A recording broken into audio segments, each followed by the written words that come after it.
Oke, assalamualaikum warahmatullahi wabarakatuh. Selamat pagi untuk semuanya. Mari kita memulai pelajaran pada pagi hari ini.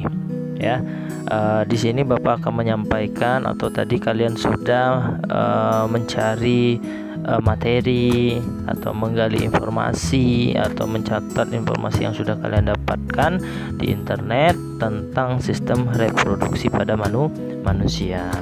Ya, oke.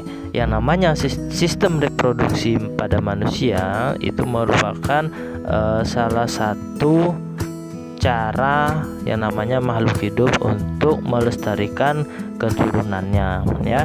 Dimana salah satu cara melestarikan keturunannya makhluk hidup itu melakukan reproduksi, ya.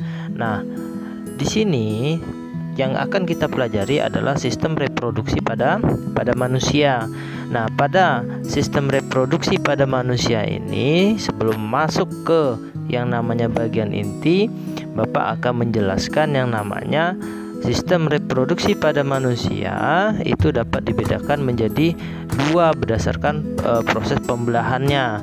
Nah, yaitu ada pembelahan mitosis dan ada yang namanya pembelahan meiosis.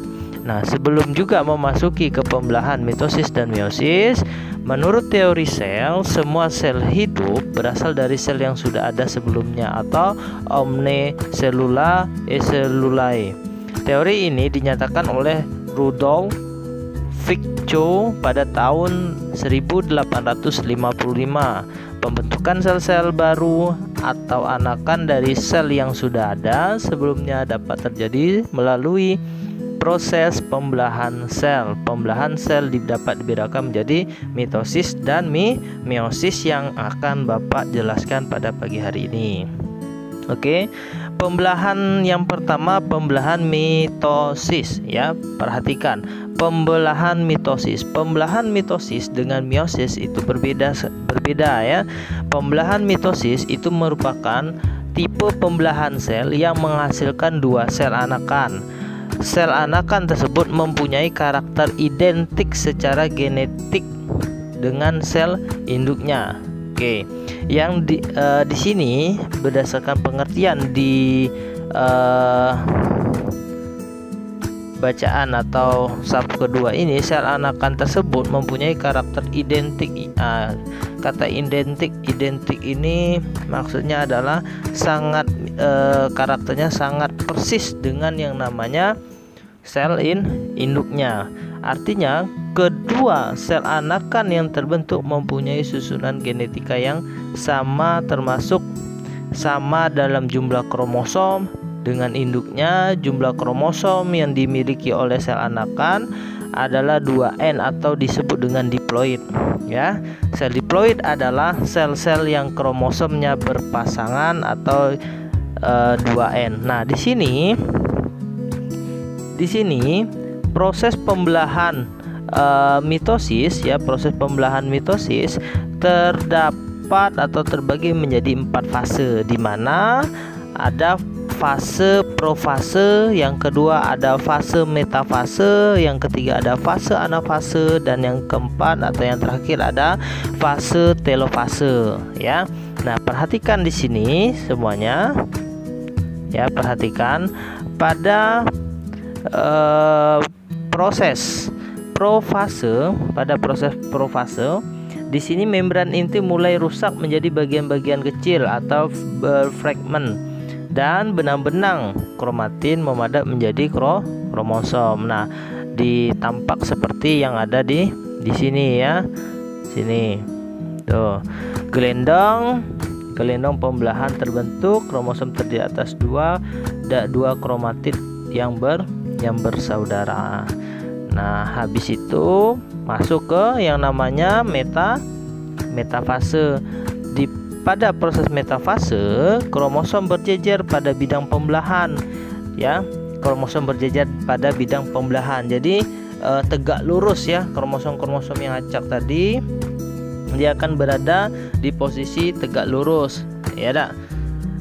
di mana sudut kanan maupun sudut kiri terdapat yang namanya sentrosom. Nah, dari fase metafase maka akan dilanjutkan ke anafase, ya.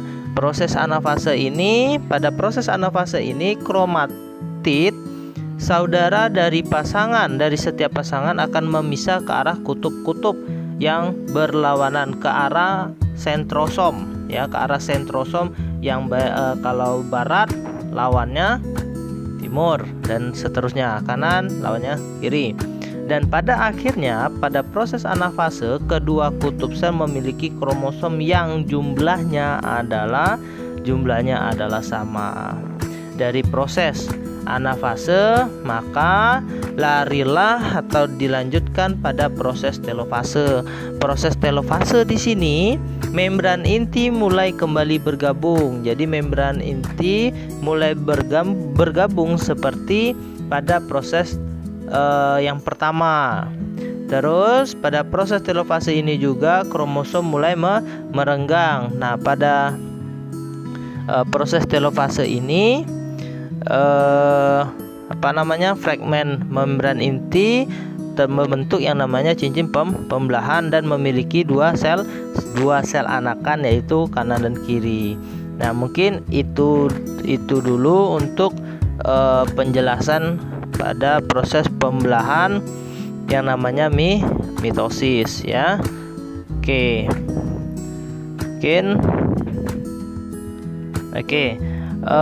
Selanjutnya Bapak akan menjelaskan, kalau tadi Bapak sudah menjelaskan pembelahan mitosis, sekarang Bapak jelaskan tentang pembelahan meiosis, ya.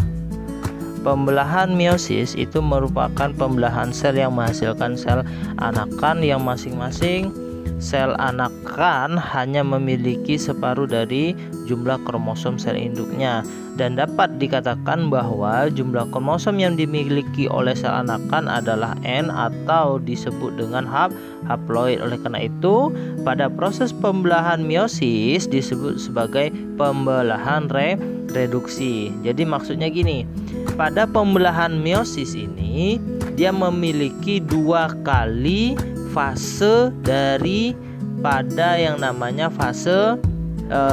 daripada fase pembelahan mitosis tadi. Jadi kalau tadi kan ada empat fase utama pada pembelahan mitosis, maka di sini 4 fase tersebut diulang sebanyak 2 kali. Jadi ada pembelahan mitosis fase bagian 1 dan fase bagian 2.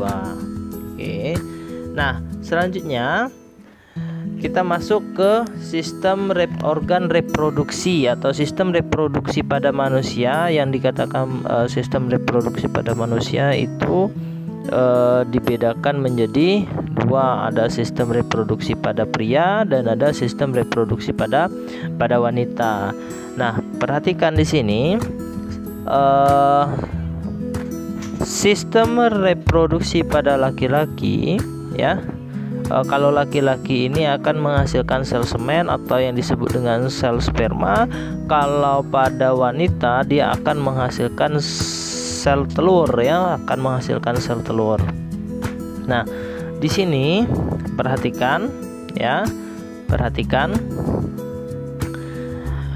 organ-organ yang ada pada sistem reproduksi pada laki-laki itu ada di, yang pertama ada di epididymis, ada di skrotum, ada di testis, ada di penis, ada di uretra, ada di vas deferens, ada di tulang panggul, ada di kantung kemih, sacrum vesica seminalis, kelenjar prostat, kelenjar borboretral, dan rektum. Nah, di sini perhatikan setiap bagian organ yang ada pada manusia itu dia memiliki fungsi atau memiliki tugas-tugas tertentu di dalam yang berperan pada sistem reproduksi. Misalkan seperti ini. Penis itu merupakan bagian luar organ reproduksi laki-laki yang berfungsi sebagai saluran kencing atau urin dan saluran sperma. Skrotum, bagian seperti kantung yang di dalamnya terdapat testis, berfungsi menjaga suhu testis agar sesuai untuk produksi sperma. Yang ketiga, testis, bagian yang bentuknya bulat telur yang tersimpan dalam skrotum. Testis ini juga berfungsi sebagai memproduksi sperma dan hormon testosteron. Yang selanjutnya, epididymis. Epididymis merupakan saluran yang keluar dari testis yang berbentuk seperti tanda koma dengan ukuran kurang lebih 4 cm. Ya, berfungsi sebagai tempat penyimpanan sperma sementara. Selanjutnya ada vas deferens, berfungsi sebagai menghubungkan epididymis dan uretra. Yang keenam, uretra, itu dia berfungsi sebagai saluran keluarnya sperma dan urin. Dan yang selanjutnya ada kelenjar vesica seminalis, dia berfungsi menghasilkan zat yang diperlukan untuk perkembangan sperma. Yang selanjutnya, kelenjar prostat menghasilkan cairan yang bersifat asam, dan kelenjar Cowper berfungsi untuk menghasilkan lendir dan cairan bersifat basah. Pembentukan sel sperma atau sel semen biasa dikatakan itu terjadi, yang namanya prosesnya itu ada di spermatogenesis. Kalau untuk sel telur atau sel ovo, maka dia disebut dengan oogenesis. Nah, pada proses spermatogenesis atau proses pembentukan sperma terjadi di dalam tubulus seminiferus. Kata tubulus berasal dari kata tubula yang artinya saluran, dan sedangkan kata seminiferus berasal dari kata semen yang artinya sperma. Jadi tubulus seminiferus adalah saluran yang panjang yang berkelok-kelok tempat pembentukan sel sperma. Proses pembentukan sperma pada saluran tersebut terjadi secara bertahap. Diawali dari sel induk sperma atau spermatogonium yang bersifat diploid atau 2N. Selanjutnya sel spermatogonium mengalami pembelahan secara mitosis maupun meiosis dan mengalami diferensiasi atau perkembangan sehingga terbentuk sel sperma atau spermatozoa yang memiliki ekor. Sel sperma yang terbentuk tersebut bersifat haploid atau N, ya. Mungkin itu untuk penjelasan yang namanya organ-organ yang ada di pria dan proses pembentukan sel spermanya yang disebut dengan spermatogenesis. Mungkin cukup sekian.